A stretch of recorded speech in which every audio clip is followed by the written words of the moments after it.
इंद सदवंदियाणम तिहुमणित मधुरविसदवक्काणम अंतातीत गुणाणम नमो जिणाणम जित भवाणम।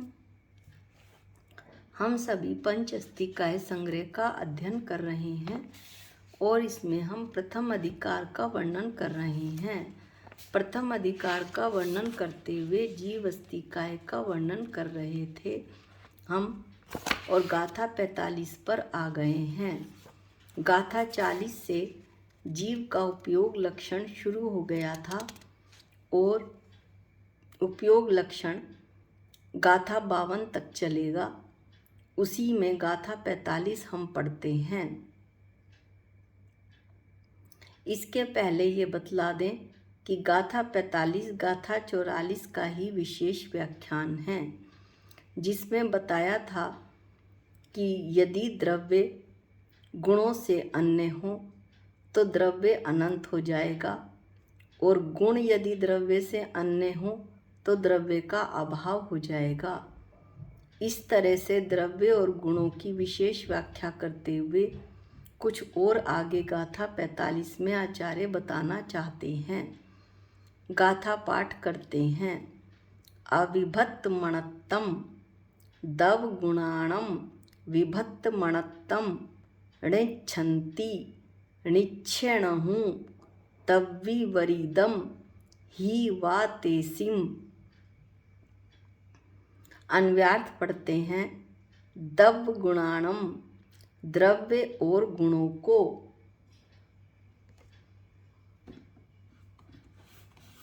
अविभक्त मणत्तम अविभक्त पने रूप अनन्यपना है।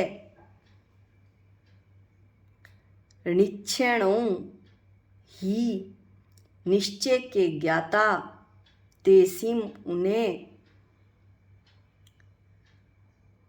विभक्त मणत्तम विभक्त पने रूप अन्यपना, वा या तव्विवरिदम विभक्त पने रूप अनन्यपना, णेच्छन्ति नहीं मानते। गाथा थोड़ी सी कठिन है, कुछ शब्द भी इसमें अलग हैं, लेकिन यदि हम उसका थोड़ा सा अच्छे से विस्तार से और सही तरीके से अभी पढ़ेंगे और आप उसका एक दो बार उसे गाथा को सुनेंगे तो बहुत अच्छा इसमें भेद ज्ञान बताया हुआ है। वो भेद ज्ञान कैसे निकल के आएगा ये अमृतचंद आचार्य टीका में स्पष्ट करेंगे। अभी तो यहाँ पर अन्व्यार्थ में हम देखते हैं कि कितने शब्द हैं जो हमें पढ़ने हैं। अविभक्तपना, अनन्यपना, विभक्तपना, अन्यपना और अनन्यपना, इन शब्दों की व्याख्या अमृतचंद आचार्य टीका में कैसे करते हैं ये हम देखते हैं। टीका पाठ करते हैं। यह द्रव्य और गुणों के सवोचित अनन्यपने का कथन है, अर्थात द्रव्य और गुणों में कैसे अनन्यपना घटित होता है वह यहाँ पर कहा गया है। द्रव्य और गुणों को अविभक्त प्रदेशत्व स्वरूप अनन्यपना स्वीकार किया जाता है। क्या कहना चाहते हैं आचार्य कि द्रव्य और गुणों के प्रदेश अभिन्न हैं, एक हैं, इसलिए द्रव्य और गुणों को अभिन्न प्रदेशत्व स्वरूप अनन्यपना है। अविभक्त प्रदेशत्व स्वरूप यानी कि जो विभक्त ना हो, भिन्न ना हो, अभिन्न प्रदेशत्व स्वरूप अनन्यपना। अब हम इस लाइन का थोड़ा सा विश्लेषण करते हैं। अमृतचंद आचार्य ने भी दृष्टांत दिए हैं, लेकिन उनके दृष्टांत से पहले हम थोड़े से हल्के दृष्टांत लेते हैं ताकि आपको अविभक्तपना और अनन्यपना अच्छे से समझ में आ जाए। द्रव्य और गुण एक दूसरे से अभेद हैं। प्रदेश अपेक्षा से अग्नि व उष्णता, इन दोनों में अविभक्तपना है।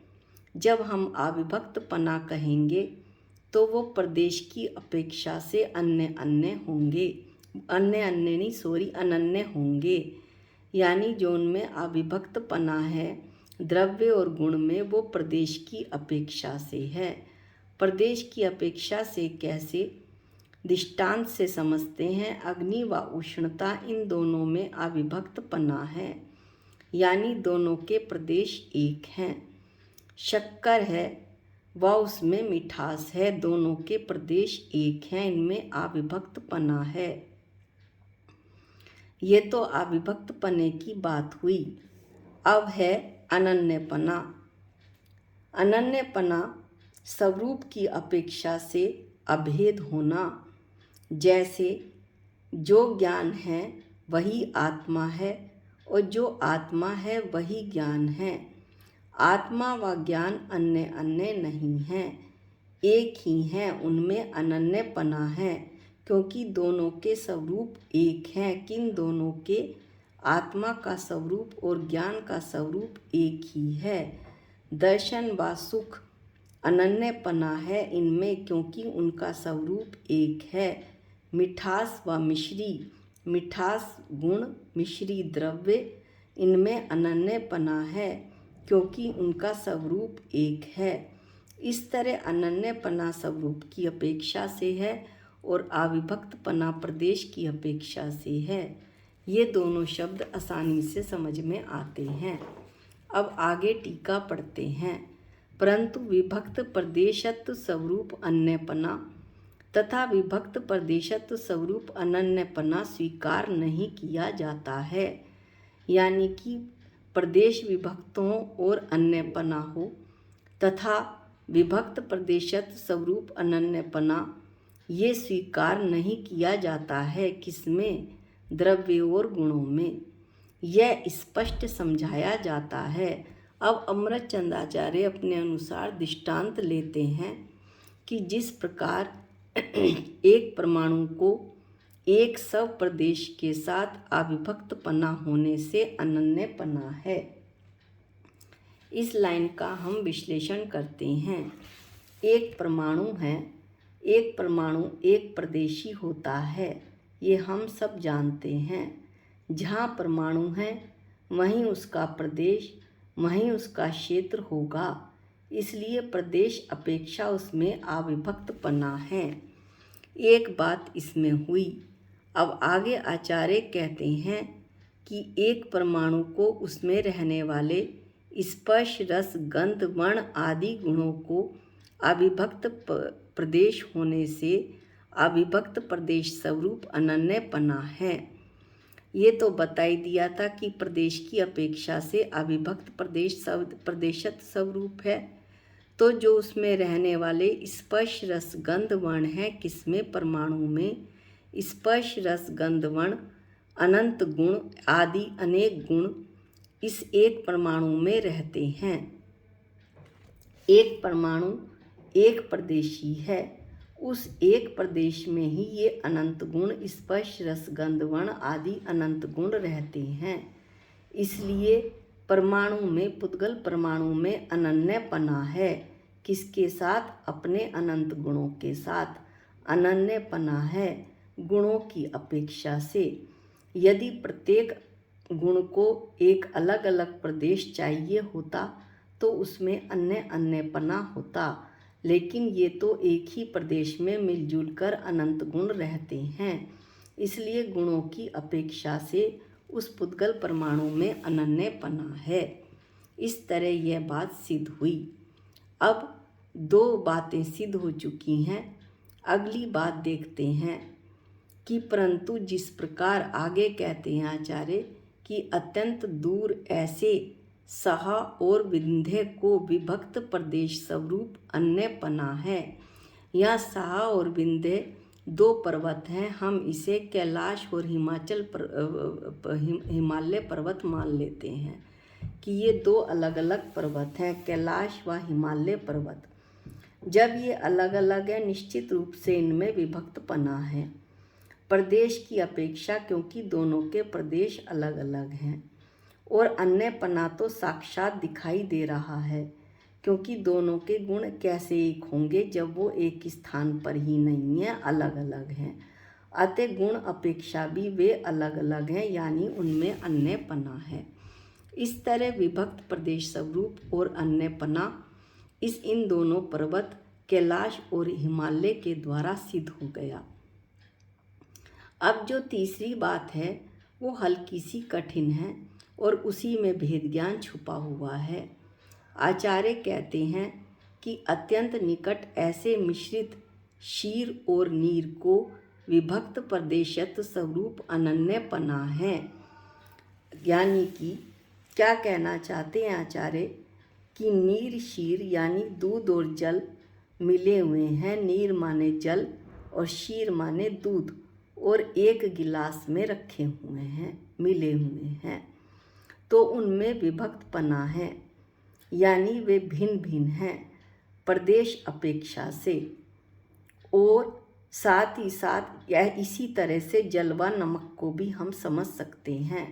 जल में नमक में को घोल दें तो वो जो है नमक पूरा जल में घुल जाएगा, तो उसमें वो भी विभक्तपना है, क्योंकि जल व नमक के प्रदेश अलग अलग हैं। अब रही अन्यपने की अनन्यपने की बात। अन्यपना तो है उन दोनों में, किसमें? दूध और जल में व जल व नमक में, पर वो ऐसे एक में एक हो रहे हैं कि अनन्यपना जैसा भासित होता है। अनन्यपना यानी उनमें अभेदपना लगता है। जैसे शिकंजी में काफ़ी सारी चीज़ें हैं, पानी है, नींबू है, मीठापन है, नमक मीठा चीनी है, नमक है, लेकिन फिर भी वे एक स्वरूप को लिए हुए हैं। स्वरूप एक दिखने के कारण, भासित होने के कारण उनमें अनन्यपना है। जैसे सब्जी, उसमें बहुत सारी चीज़ें हैं, लेकिन एक जैसी भासित होने के कारण उनमें अनन्यपना भासित होता है। जबकि ये विभक्त है, हमने ऊपर बता दिया, प्रदेशों की अपेक्षा से। इस तरह से अनन्यपना भासित हो रहा है। ऐसे ही आत्मा व शरीर हैं, इनमें विभक्तपना है, प्रदेश अलग अलग हैं। एक पुद्गल है, दूसरा चेतन है, पर ये एकम एक भासित हो रहे हैं। होने के कारण मुझ अज्ञानी मिथ्या दृष्टि को, अनादिकाल से जो मैं मिथ्या दृष्टि हूँ, वो आत्मा व शरीर में अनन्यपना लगता है, अर्थात इन्हें मैं एक ही मानता हूँ और भेद ज्ञान नहीं कर पाता कि शरीर अलग है और मेरी आत्मा अलग है। इसमें जो ये पॉइंट आया है अगला, ये लास्ट पॉइंट, इसमें भेद ज्ञान आचार्य ने बताया है कि मुझ जीव को अब ये बात समझनी चाहिए कि भासित होते हुए भी किसी भी सूरत में मैं शरीर नहीं हूँ, ना कदापि मैं शरीर हो सकता, क्योंकि वो तो पुद्गल है और मैं तो चेतन हूँ। मैं चेतन भगवान आत्मा हूँ, मैं ज्ञाता दृष्टा हूँ, जानने और देखने वाला हूँ। ऐसी मेरी श्रद्धा दृढ़ होनी चाहिए, दृढ़ हो और दृढ़तर हो ऐसे ही दृढ़ होती चली जाए, और मेरी जो श्रद्धा है मेरी आत्मा में बढ़ती चली जाए। इस ऐसे भेद ज्ञान के साथ शरीर एकम एक भासित होते हुए भी मैं उसे अपने से अलग मानूं, जैसे कोई पड़ोसी हो। ये जो है गाथा का समापन करते हुए हम कंक्लूज़न निकालते हैं कि इस प्रकार जो द्रव्य और गुण हैं उनमें अविभक्त प्रदेशत्व स्वरूप है वे, और उनमें अनन्यपना है, यानी कि प्रदेश के अपेक्षा से भी वे एक हैं और अभेद हैं, और साथ ही साथ गुणों की अपेक्षा से, स्वरूप की अपेक्षा से तो वे एक हैं ही। ये बात सिद्ध होती है कि द्रव्य और गुणों में अनन्यपना कैसे घटित होता है कि एक प्रदेश होने के कारण उनमें अनन्यपना घटित होता है और स्वरूप भी उनका एक है। इस तरह भेद ज्ञान से मैं अपने शरीर को अलग मानूं जो है ही अलग, और अपनी आत्मा में अपनी ज्ञाता दृष्टा चेतन भगवान आत्मा को में मेरी श्रद्धा दिन प्रतिदिन बढ़े। इस भावना के साथ हम इस वीडियो को यहीं समाप्त कर रहे हैं। अगले वीडियो में गाथा 46 का पाठ करेंगे। आज के लिए इतना ही। निज निधि निज में बताई ये अनंत उपकार है, इसके लिए जिन वाणी माँ को वंदनानंत बार है, वंदनानंत बार है। सबको जय जिनेंद्र।